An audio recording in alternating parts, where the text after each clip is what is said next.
Quin Walters is a staple of Tyler Perry Studios, having played Gia in The Have and the Have-Nots, and now she can be seen as Renee in Madea's Family Funeral, the last film in the Madea franchise. I caught up with Quin in LA right as the movie was hitting theaters this weekend. Take a listen. I am speaking with Miss Quin Walters, a staple of the Tyler Perry production family. And side note, me and Miss Quin met briefly when I was shooting The Have and the Have-Nots. So you did. Isn't that crazy? That's crazy. And it took me a minute to figure it out, but I figured it out nonetheless. But let's talk about your latest venture, Madea's Family Funeral, which is the last film in this franchise. Yes, I know, the last one, and I'm really shocked that he's doing this to us. I'm like, come on, Tyler, you know you got a couple more in you. But yeah, this is the last one. He said he's tired of doing it. He don't want to be the same age as Madea while he's doing Madea. So he's like, I got to put her to bed. But we had a blast doing it. It was so much fun. We all became good friends on the set. We all on a group chat. We hang out. We didn't know at the time that this was the last one, but I don't know if that, it's just like subconsciously, we just all kind of gravitated and made that bond strong. And now that it's the last, we're really like, oh, we love each other. Aw, that's wonderful. He has an uncanny knack for creating that type of environment on his sets. And he works really fast. Can you just speak really quickly? Because let me just say, side note and FYI, I did not know when I showed up on that set that he only does literally one take. Girl, listen.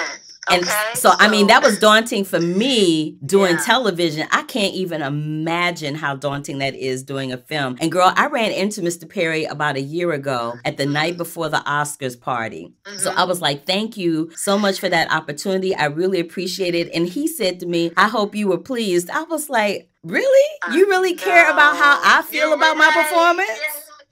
He's that type of man. The speed in which he works, I've never worked that fast, but I always tell people when they ask me about working with him, I felt like I got my PhD in film and television, because when you go to set, usually you can bring a book, you can bring a puzzle, because you're probably going to be in your trailer. It's this big hurry up and wait atmosphere usually on most sets, and you sit around for most of the day and then you shoot for a little bit. Well, he's the opposite. You're constantly shooting. You barely get any downtime, and he has his schedule panned out so smooth, forces you to be ready to have all your choices made before you get to set and ready to perform. It's go time. It's not, you don't get an opportunity to play around and to be unprepared. It's like you should have done your homework, and now it's time to go to work. This is what I'm paying you to do.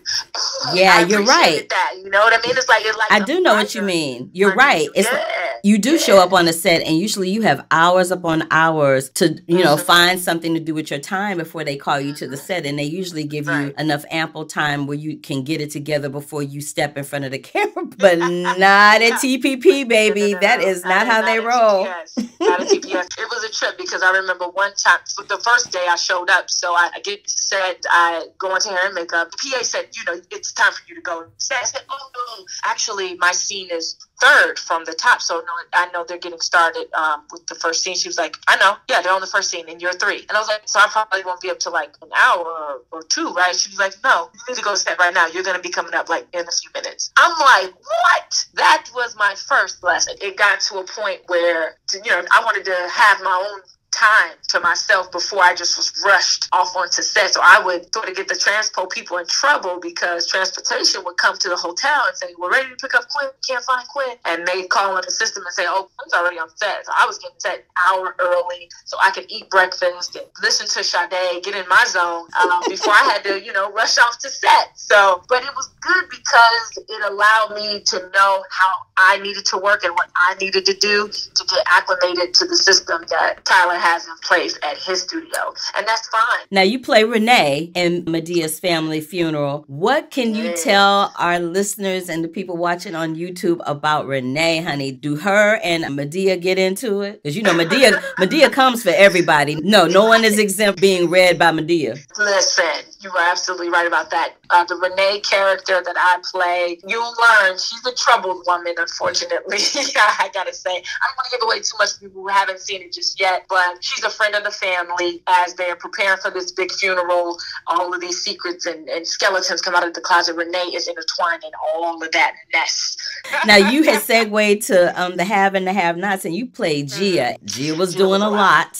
Gia was doing the most. So talk to me about how you first came into the role of Gia, how all of that started, because that's how you were introduced to the Tyler Perry family. Actually, it was the reverse. I think that because the Haves and Have-Nots came out first, and then the movie just came out yesterday, but I shot the film first.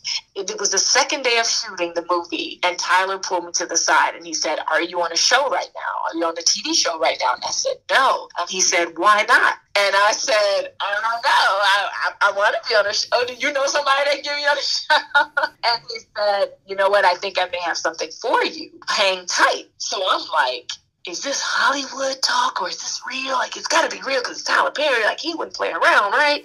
Right. So he called me, and I couldn't believe he called my cell phone. He called me, and he's like, "This is Tyler, and I just wanted to let you know that I talked to Oprah about you." What? Oprah knows what I look like? Oprah knows my name? Yes, girl. It's her network. Of course she knows.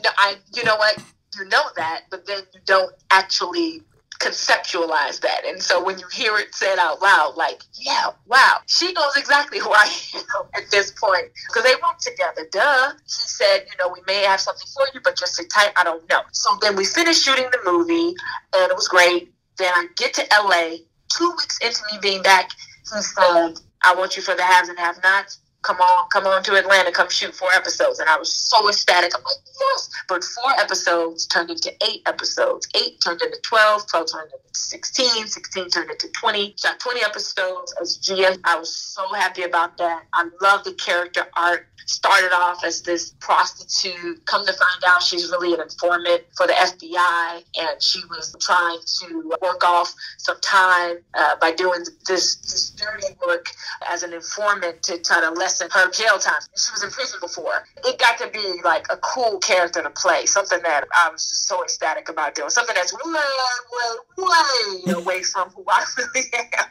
Wow. Miss Quin, that very rarely happens. People, and this is another thing I want to address while we have 2 people that have worked for Mr. Perry on the line. For people who have never worked for him, they are always popping off the mouth saying stuff that's not so lovely. And when I came back from Atlanta and I said that I had been on the Have and the Have-Nots, people said, "So how was it?" Because I said, let me tell you something. Anybody that says anything negative about Tyler Perry or Tyler Perry Productions has not worked for him. Period. And that's all I'm going to say. Yeah, I guess you would have to be in his presence to really understand the magnitude of the generosity that this man possesses and the graciousness.